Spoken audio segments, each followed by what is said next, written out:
Local.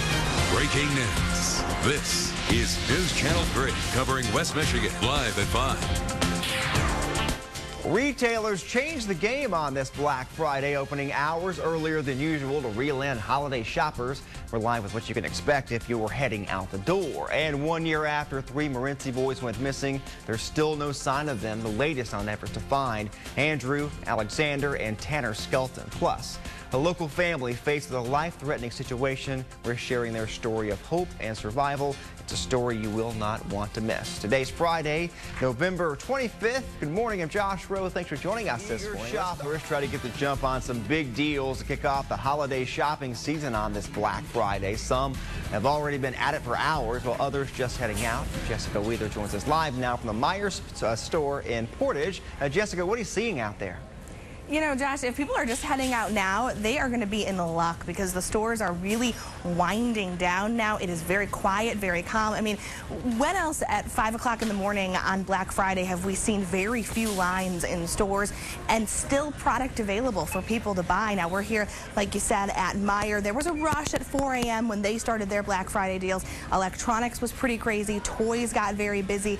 After that, though, things have calmed down very nicely here. Now, before we were here, we stopped over at Target. We've got some video of that.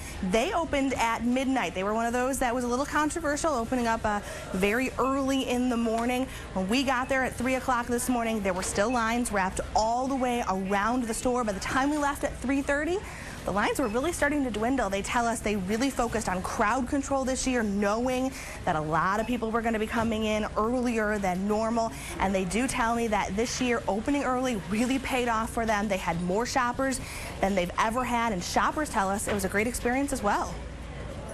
Today has been wonderful. You know, with the midnight opening, we're really excited for the great turnout. We've had so many more guests than even in just last year.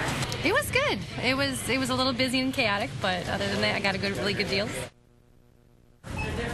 You can see the people checking out there right now, getting in on the toy deals here at Meijer. Again, that's what we're hearing this year from the stores that we've stopped in, were toys and electronics. Of course, those are the big gifts every year. But again, if you're heading out, we drove up and down West Edge. Traffic actually is not all that bad. The one surprising place where we saw a lot of lines, the restaurants. All the restaurants that are open are very packed right now because a lot of people have been shopping since 9, 10 o'clock last night. They do tell me lines were very long here at Meijer. Of course, they're open 24 hours, so the lines were spread throughout the store as people waited in line for what they wanted to get. As soon as the clock struck 4 a.m., everybody was in line. There was a huge rush, but again, things really calming down now. Completely different picture than what we've seen in years past on Black Friday, and everyone tells me they really hope that the stores continue to open earlier and earlier because it's been a great experience for them. Reporting live in Portage, Jessica Wheeler, News Channel 3.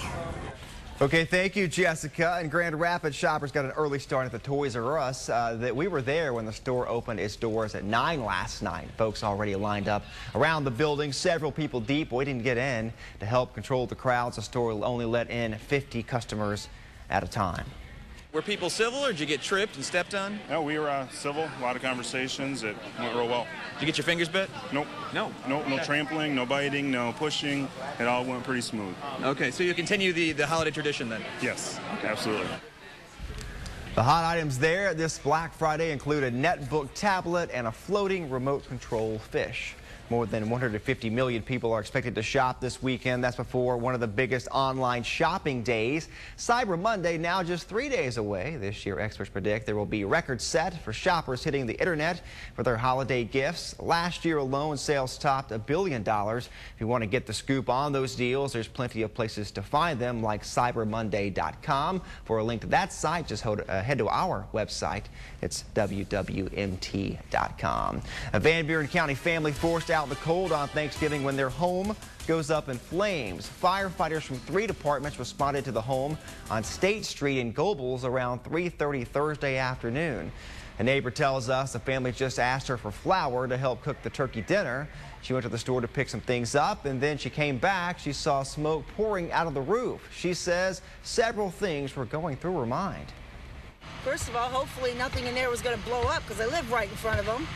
And I just, you know, like I said, I hope everybody gets out. And I was thinking what an awful thing for Thanksgiving, and, you know, what were they going to do? Where were they going to live?